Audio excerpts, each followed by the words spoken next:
Y arrancamos por una pata simple y económica, pero no tan económica. En el gobierno están desesperados por los dólares, literalmente desesperados por los dólares. Y no te hablo por la ola de retiros de depósitos bancarios que resumía muy bien Javier Blanco en La Nación de hoy, de esos 235 millones de dólares que se fueron el jueves pasado, un jueves que hay que recordar.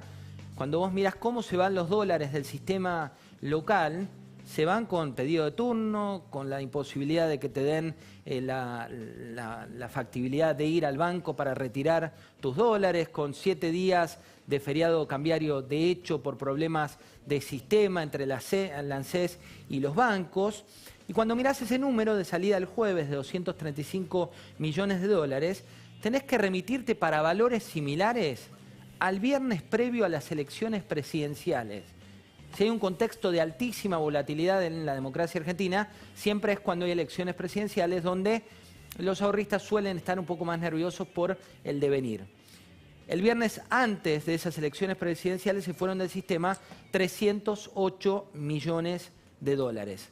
No había cepo, no había esta super restricción, no tenías que hacer por poco un ADN para ver dónde trabajás, cómo trabajás, si sos empleado de aerolíneas, si tuviste la ATP, si tenés una financiación en cuotas, este misterio argentino que va surgiendo por la desesperación por los dólares. Algo para tener en cuenta, el 70% de los dólares de los ahorristas están en cuentas a la vista. La última medida, esta que demanda de otro GPS para saber si estás en la lista de los que pueden o los que no, que después vamos a profundizar con Pablo Fernández Blanco, ese GPS tiene que ver con que el problema que hay es que el dique se abrió y cuando el dique se abre, la pared, para que vuelva a reconstruirse, necesita de cimientos sólidos. Si vos devaluás la palabra, cuando quieras cambiar el curso de esa grieta que se produce en esa pared, ya no alcanza. Ya no te alcanza con decir que las cuestiones van a cambiar si realmente no cambian.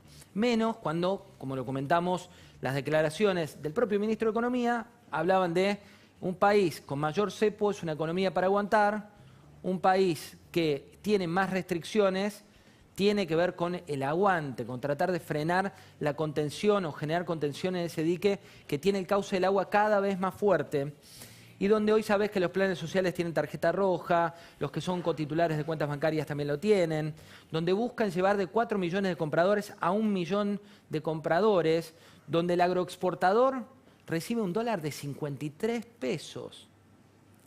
53 pesos, el villano en la construcción del relato, que es el único que te está generando dólares, o el otro villano, porque tiene que ver con la construcción que hizo el gobierno anterior de la economía del conocimiento, que podría ser otro generador de dólares, los dos villanos reciben cada vez un dólar más licuado, con inversiones que son de riesgo, como es en el caso de la meteorología o en el caso del campo, donde tenés que invertir a riesgo, con mucho esfuerzo y demás, y ese es el retorno que te da nuestra bendita Argentina.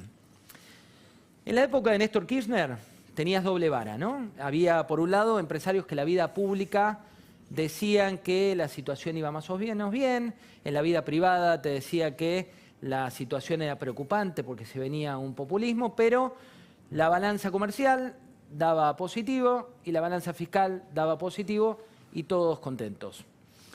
En la época de CFK empezó el miedo más fuerte. Ya había empezado con Néstor Carlos Kirchner en aquel coloquio de idea donde le dijo al supermercadista y al creador de la cadena de shoppings más importante, yo los conozco en una cadena nacional porque habían osado los empresarios decir que se venía un país con una inflación de 1 punto.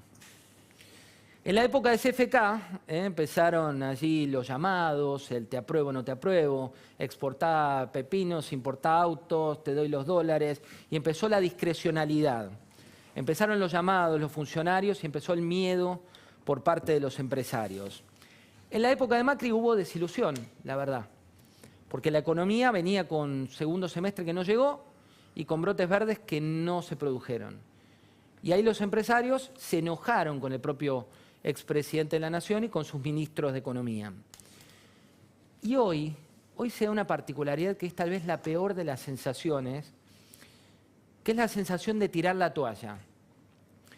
Mañana vas a ver en una nota de Alfredo Sainz en lanación.com que tiene que ver con otra reestructuración que se da donde la Argentina pierde un punto principal en el GPS, donde Brasil vuelve a cambiar el foco de las multinacionales que solían tener sus sedes locales para toda la región en Argentina, porque éramos el país con mejor educación, porque éramos el país con mayor competitividad, porque éramos el país que habíamos superado varias crisis, y elegían a la Argentina como la sede para la región. Hoy tenés hartazgo de esas multinacionales. Van tirando la toalla y diciendo, ¿sabes qué? Me quedo con lo que tengo, me quedo un poquito con lo que tengo y trato de rearmarme en otros países donde tenga cierta previsibilidad.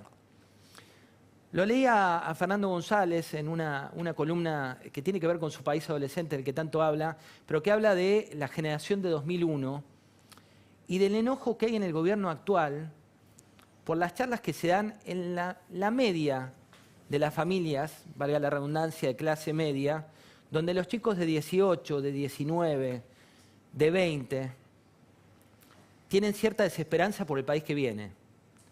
Tienen miedo por el país que viene. ¿Por qué? Por un lado, porque lo que ves en materia laboral es que las empresas anuncian su salida. Porque lo que ves en materia de educación es que uno de los ministros te dice, ¿sabes qué? No sé cuándo vuelven a las aulas. Es cierto, es un debate a nivel global, es cierto. Hubo infinidad de países que tuvieron que avanzar y retroceder. Pero también es cierto, y no es construcción de los medios ni del relato, que la Embajada de España recibe récord de consultas, que la Embajada de Italia recibe récord de consultas, que Uruguay tuvo una elección donde el partido oficialista uruguayo ganó en la mayoría de los departamentos, pero donde también hay que decirlo, la previsibilidad, que es esa palabra que está tan de moda en el mundo y no en la Argentina, te da un marco que independientemente del signo político que gobierna en cada una de las localidades, tenés la posibilidad de ver el más allá. Justicia, democracia y economía.